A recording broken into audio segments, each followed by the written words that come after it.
Have you ever wondered why some people thrive in their personal and professional lives while others struggle, even when they seem equally skilled or intelligent? Why do some leaders inspire trust and loyalty, while others create frustration and conflict? The answer often lies in emotional intelligence, EQ, the ability to recognize, understand, and manage emotions in yourself and others. And you definitely need it in your life. According to Daniel Goleman, author of Emotional Intelligence, Why It Can Matter More Than IQ, EQ is often a better predictor of success than traditional intelligence, IQ.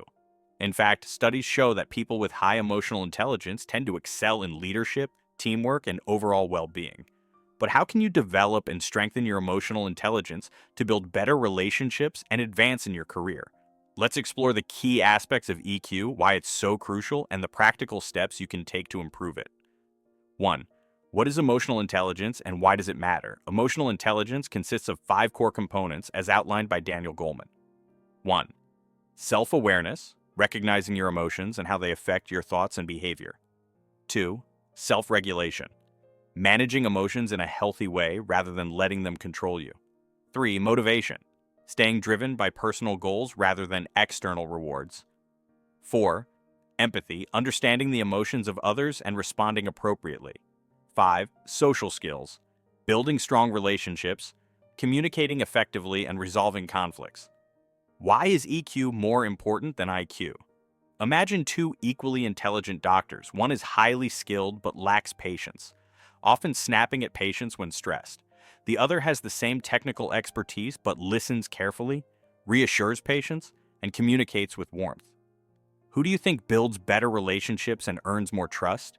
EQ is the secret ingredient that separates great leaders, effective communicators, and resilient individuals from those who struggle despite their knowledge and skills.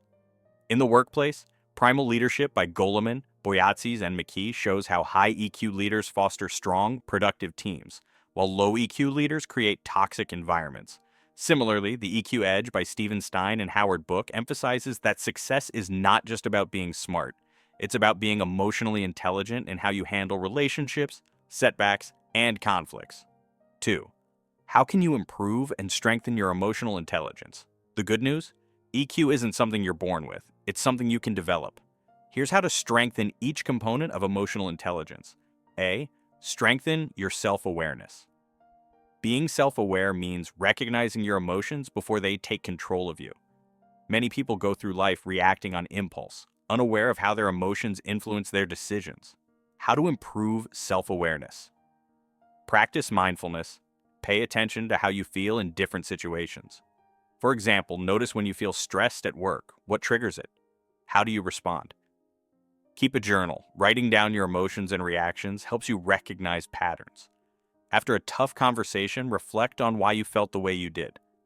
Ask for feedback. People close to you often see your blind spots.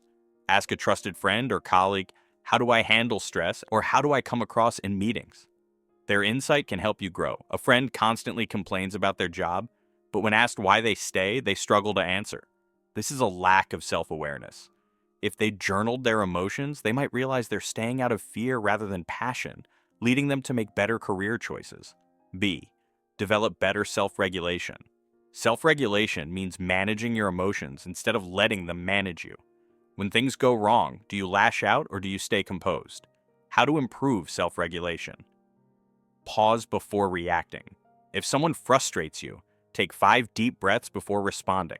This prevents emotional hijacking where anger controls your response. Reframe negative thoughts. Instead of thinking, I always fail, replace it with, I'm still learning and I will improve. Use healthy outlets. Exercise, deep breathing, or talking to a mentor can help release stress instead of bottling it up. Imagine a manager receives harsh criticism from their boss. Instead of reacting defensively, they pause, take time to reflect, and later respond constructively saying, I appreciate the feedback. How can I improve? This builds respect rather than conflict. C. Increase your motivation. Motivation isn't just about working hard, it's about staying driven by internal goals rather than external rewards like money or validation. How to improve motivation? Set meaningful goals. Instead of vague goals like, I want to be successful, define specific goals like, I will learn 1 new skill each month. Surround yourself with positive influences. Being around people who uplift and challenge you can boost your motivation. Celebrate small wins. Recognizing progress keeps you motivated. If you saved $500 towards your business idea, acknowledge that step. An entrepreneur working a 9-to-5 job might feel drained, but if they remind themselves, I'm saving up to start my business, their motivation shifts from frustration to purpose. D. Cultivate empathy.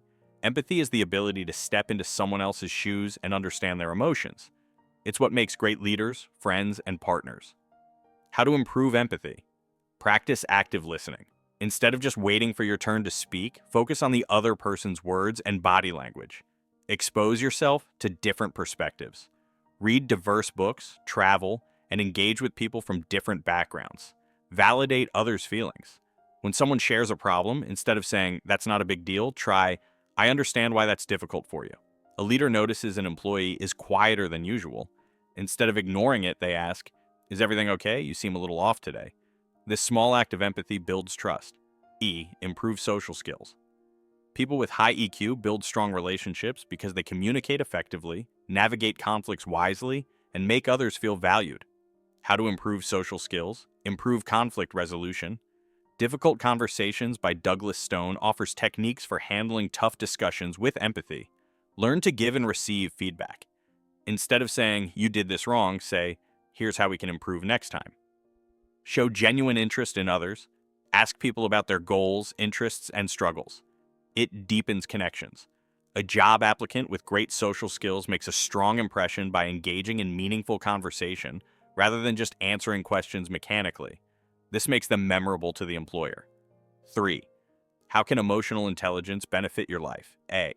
In relationships, strong EQ helps resolve conflicts peacefully and build trust. Empathy allows deeper emotional connections with partners, friends, and family. Self-regulation prevents unnecessary arguments by helping you respond thoughtfully. B. In your career, leaders with high EQ inspire and motivate teams, improving productivity. You'll handle stress and workplace challenges more effectively. Networking and job interviews become easier because you connect with people on a deeper level. 2 equally skilled employees apply for a promotion. One is highly intelligent but struggles to connect with the team. The other is approachable, motivates coworkers, and handles stress gracefully. Who gets promoted? The second employee, because emotional intelligence is what makes people want to work with you. Final thoughts. Are you ready to strengthen your EQ? Developing emotional intelligence takes effort, but the rewards are life-changing. Whether in relationships or your career, strong EQ sets you apart and helps you navigate challenges with wisdom. So, which area of emotional intelligence do you want to improve first? Will you start by practicing self-awareness, developing empathy, or improving your social skills? Let me know your thoughts.